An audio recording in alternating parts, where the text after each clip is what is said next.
Well, thank you very much, James. I'm really pleased to be here, and let me extend a very warm welcome to all of you.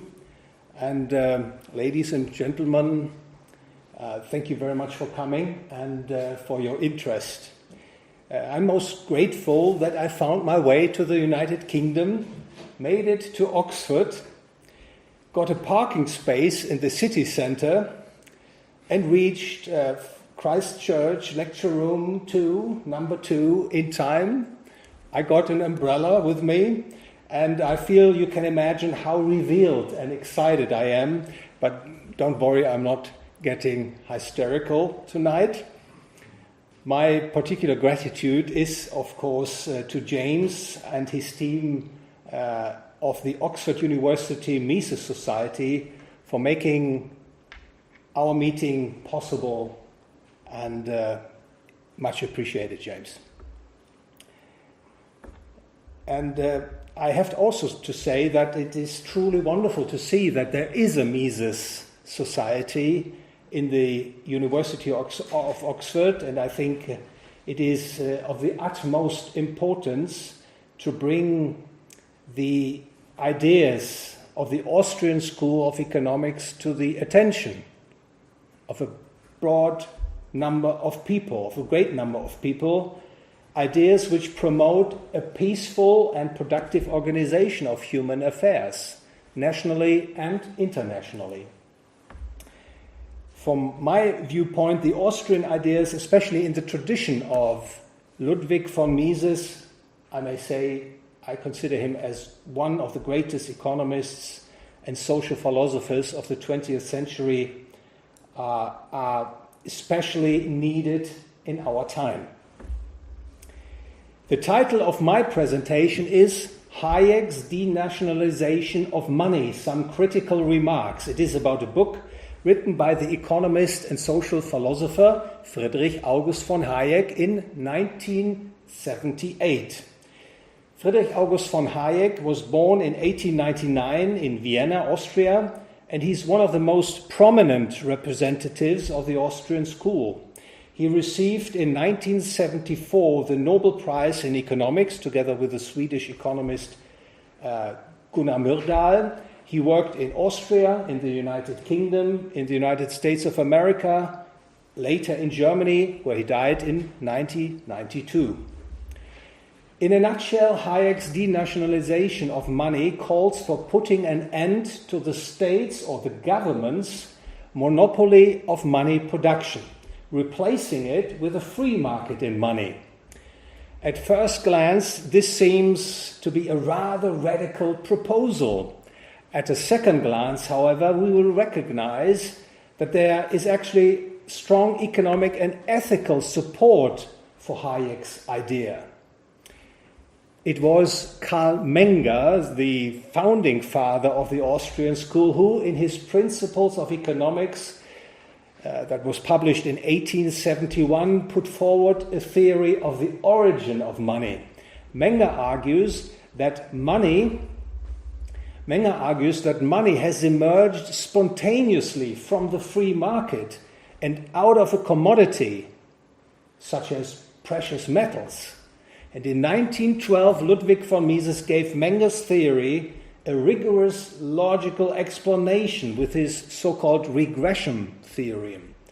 The Austrian's conclusion is that it does not require a state, as we know it today, for money coming into existence. Money emerges out of the free market, following from the individual interests of free market agents. And that said, Hayek is actually not alone with his proposal to denationalize money. In fact, many economists in the tradition of the Austrian school have been challenging the monetary status since decades, namely that money production is monopolized by the state. Now, some of you may ask, how come that money is no longer a free market phenomenon? As Menger explains, that the states hold the money production monopoly, like the Federal Reserve in the United States of America or the European Central Bank in the euro area? And I would say, very good question. It was a rather long process through which the states finally obtained full control over money production. And a theoretical, historical reconstruction of this process can be found in Murray Rothbard's What Has Government Done to Our Money, published in 1963. If you read Rothbard, you will find that the state's monopolization of money was driven by coercion and violence, not voluntary action. The state's money production monopoly was not established for providing the people with better money or with economic stability. It was a power grab by the states and influential special interest groups. In view of the US, for instance, Rothbard notes in his 1994 The Case Against the Fed that the Fed was set up for inflationary purposes, that is, to cartelize the private commercial banks, to help them inflate money and credit, and bailing them out if they get into trouble.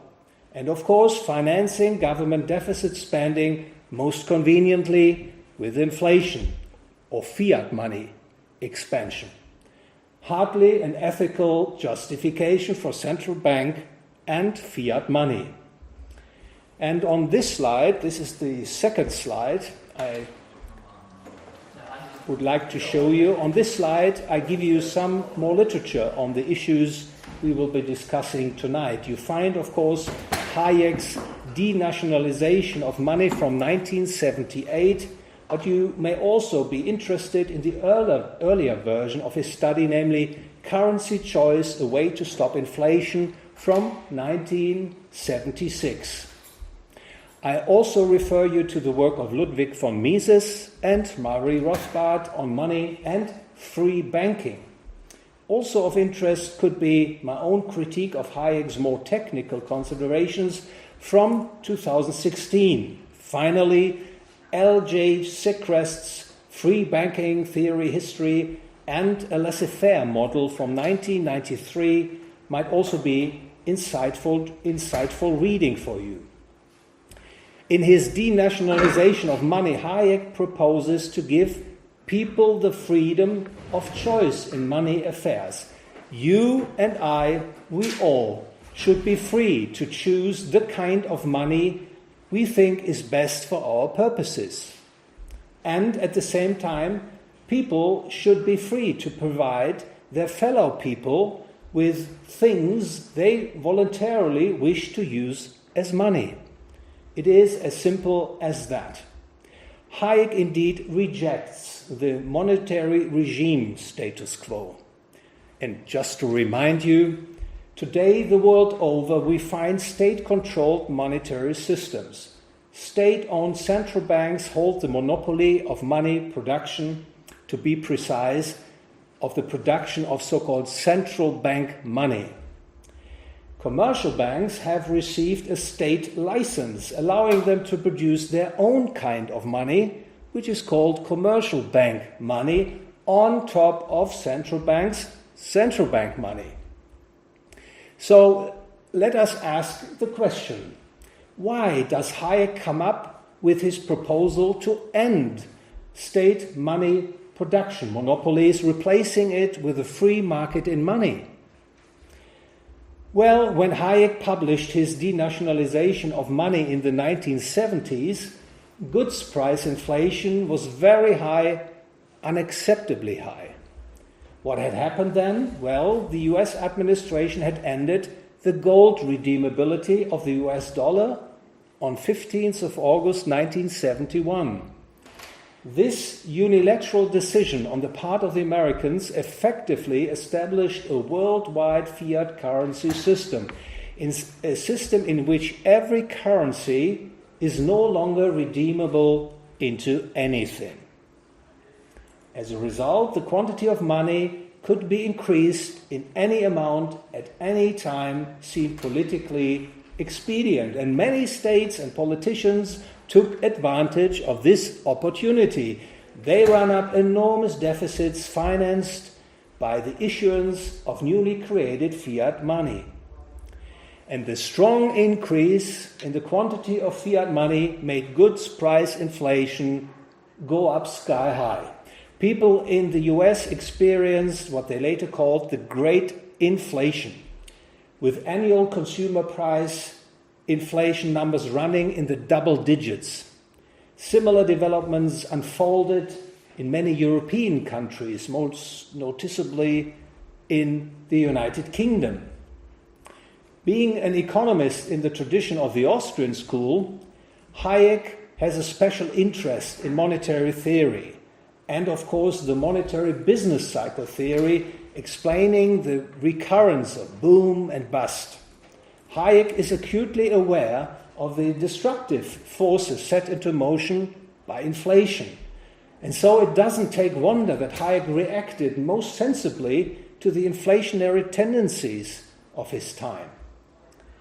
Austrians typically consider inflation, that is, chronically rising goods prices, as a consequence of a relentless increase in the quantity of money, as an economic and societal evil.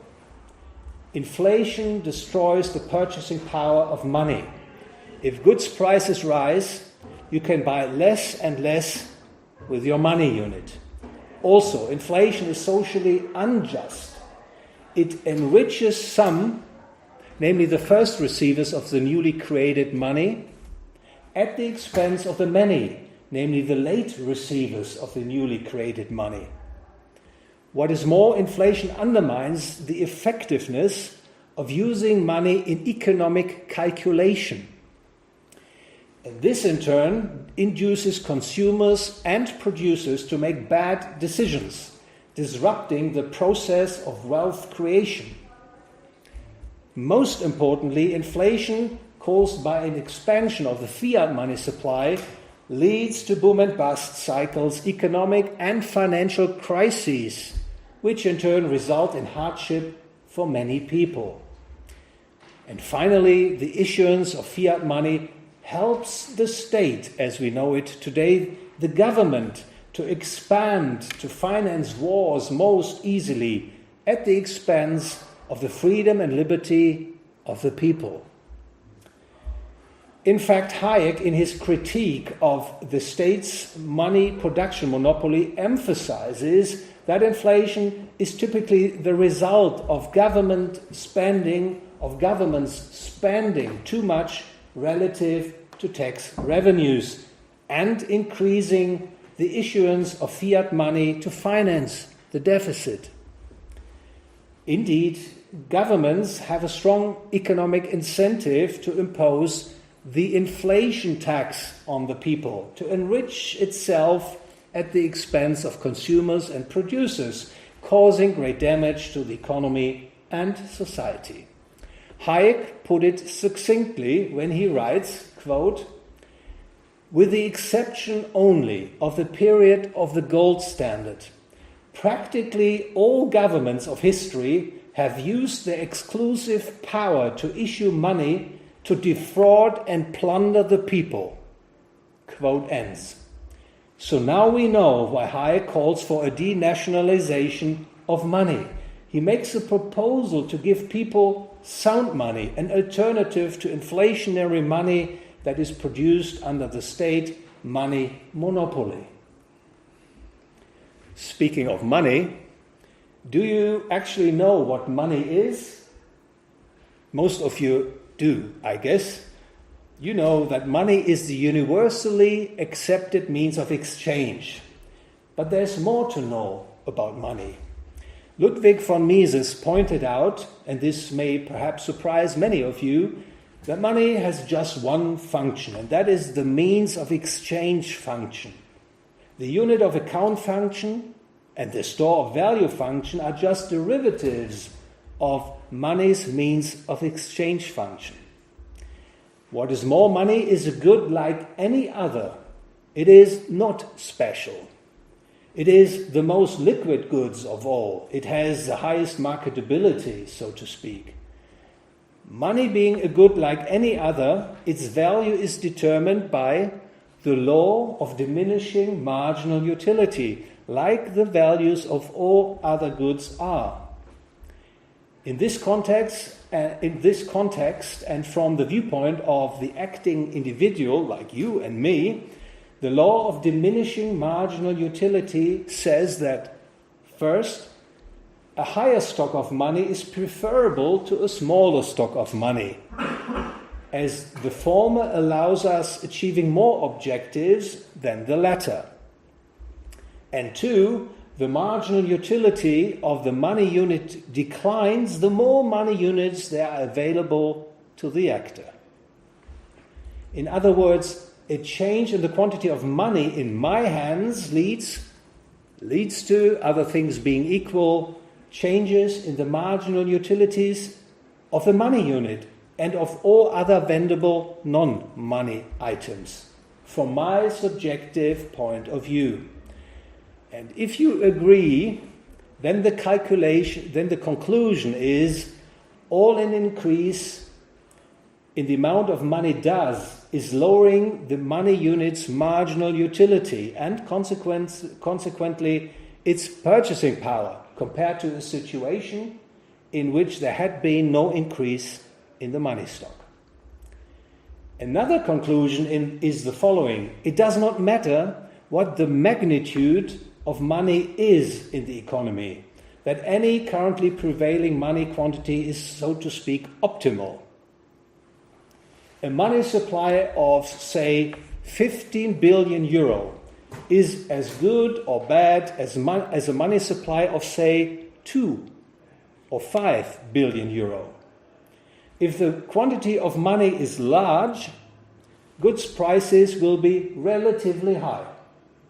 The prices for eggs and shoes. If the stock of money is relatively small, goods prices will be relatively low. But any quantity of money is just as good or bad for financing a given transaction volume of goods and services as any other.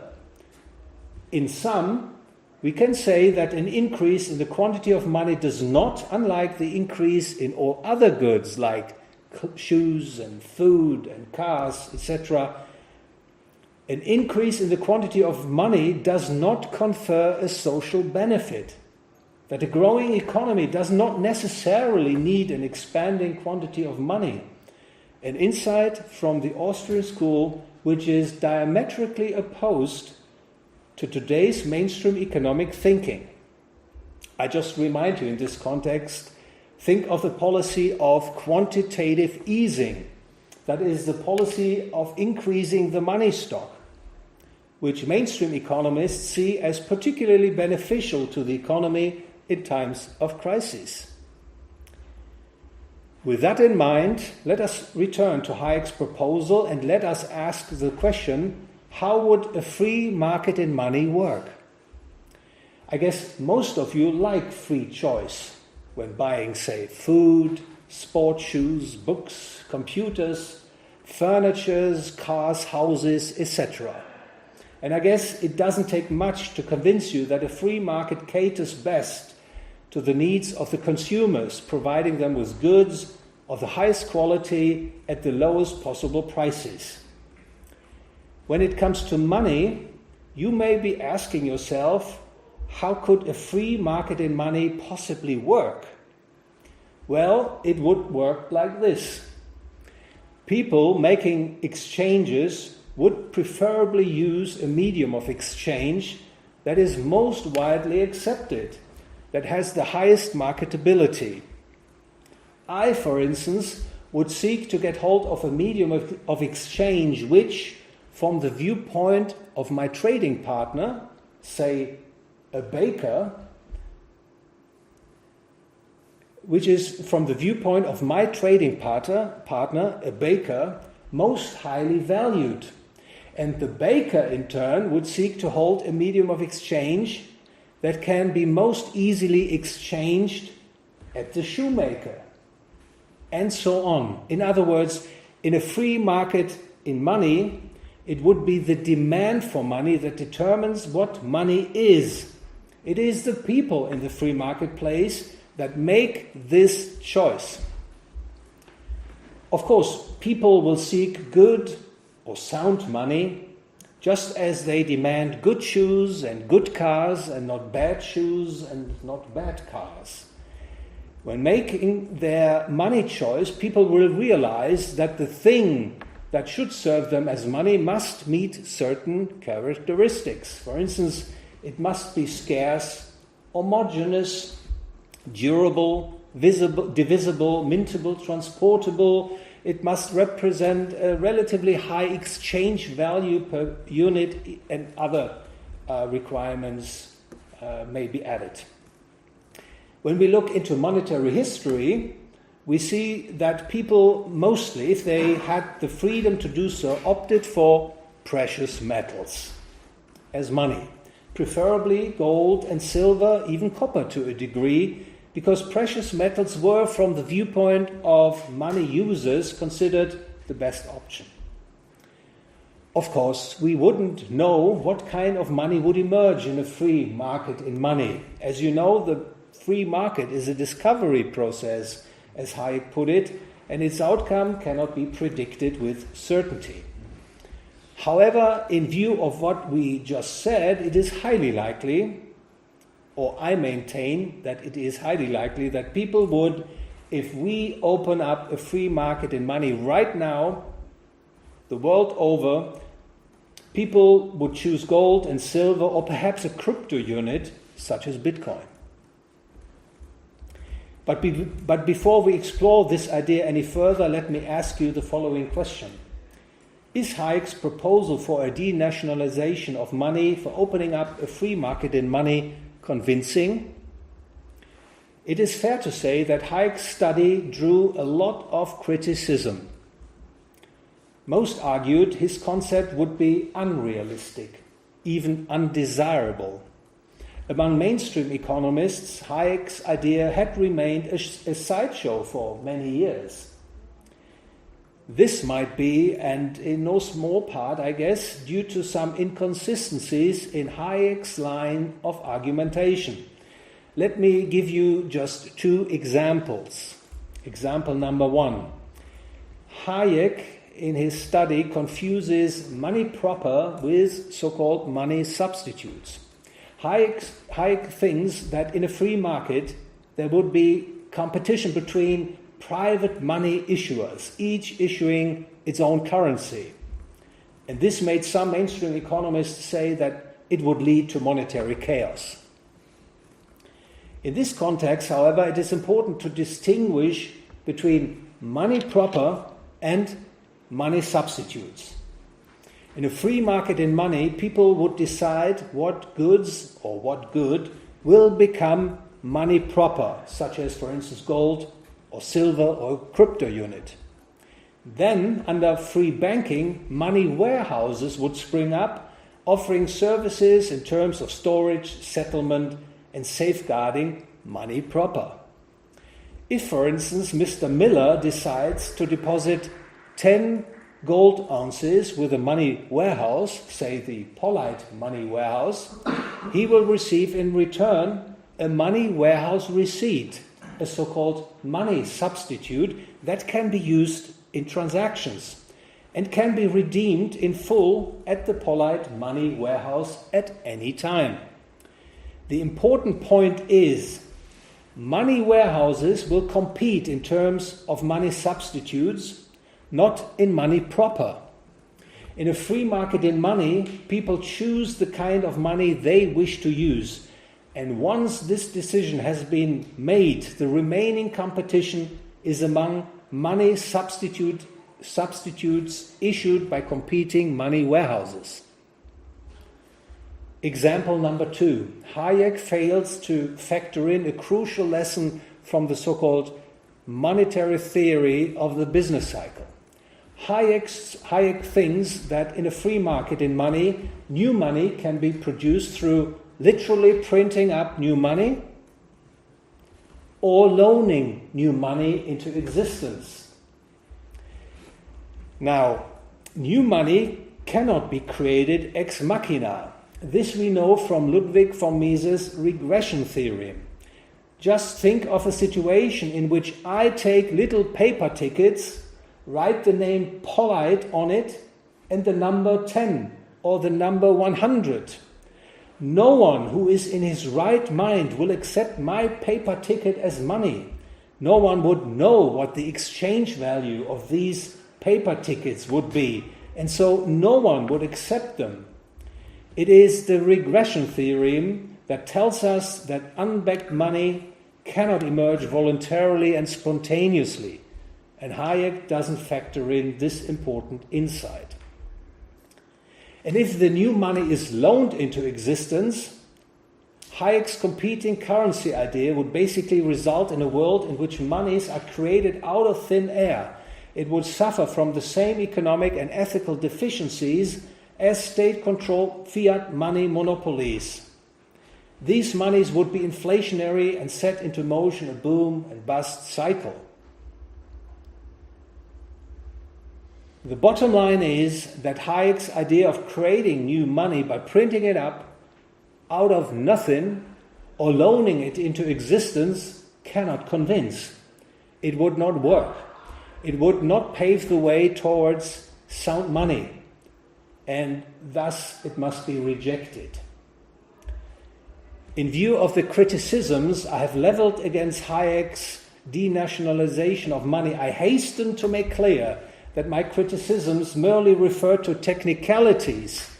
They are by no means imply an outright rejection of Hayek's idea of denationalizing money. No doubt Hayek's denationalization of money, a free market in money, would work. As I pointed out already, people would make a choice in terms of money proper, and once this decision has been made, money warehouses would compete in terms of money substitutes to the benefit of the money holders. Unfortunately, however, the technical money-theoretical inconsistencies we find in Hayek's study seem to have backfired. The suspicion cannot be dismissed out of hand that they have done more harm than good to popularize the idea of replacing the state's money monopoly by a free market in money. Be that as it may, there are still important lessons that can be learned from Hayek's study for us today. Number one, Hayek reminds us that there is no compelling economic and ethical reason why the state should hold the money production monopoly. In fact, that providing the state, and thus the special interest groups that use the state's coercive power for their purposes, with the control over our money. It will lead to inflation and other economic and societal evils. A free market in money is, no doubt about that, economically and ethically superior to today's states-controlled money production monopolies. Number two, Hayek's idea of a free market in money can be realized quite easily, namely by, number one, ending the legal tender status of official currencies. Number two, ending capital gain taxes and VAT on potential money candidates such as gold, silver, and crypto units. And number three, ending all remaining regulation that is standing in the way of using means of exchange other than official currencies. Number three, Hayek brings to our attention what Karl Menger had pointed out, namely that money is a free market phenomenon, that it emerged spontaneously from the free market and out of a commodity such as gold and silver. I pointed that out earlier.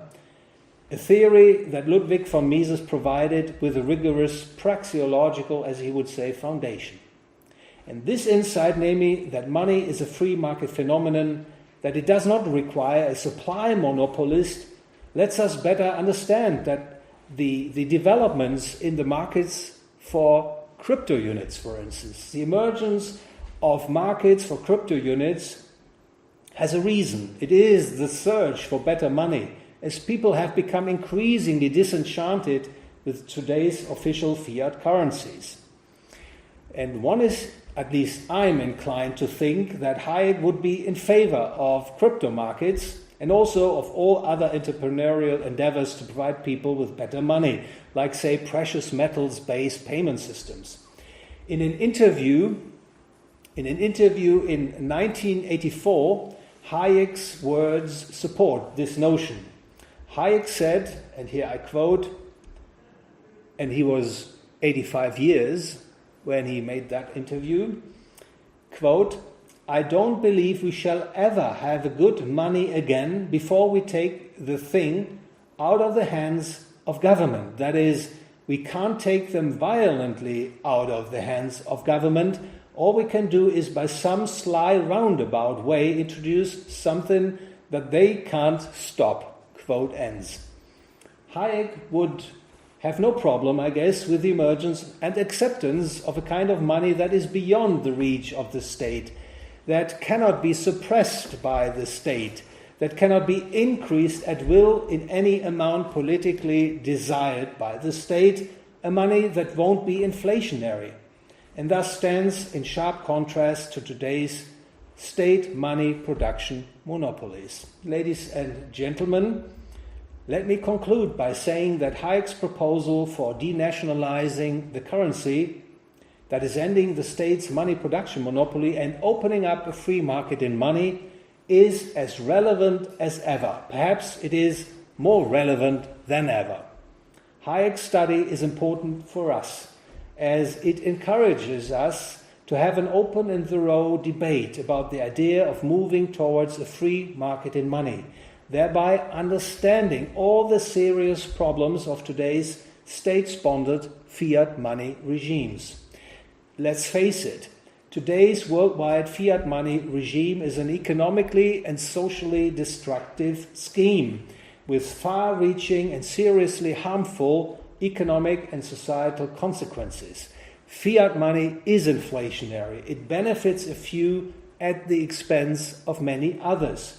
It causes boom and bust cycles.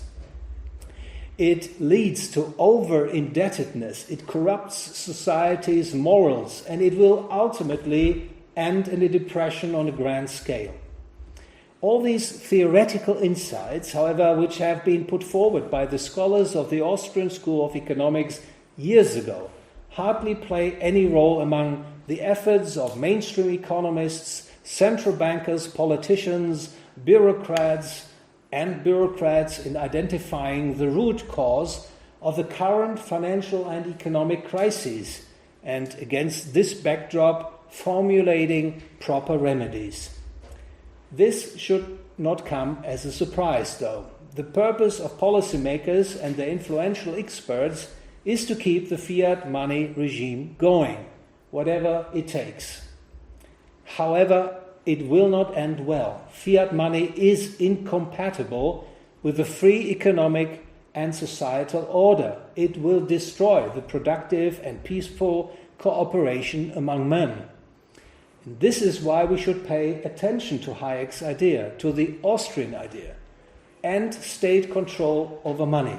Make possible a free market in money. So let's follow Hayek. Let people freely choose the money they would like to use. Gold, silver, crypto units, or whatever. The sooner, the better. Thank you very much for your attention.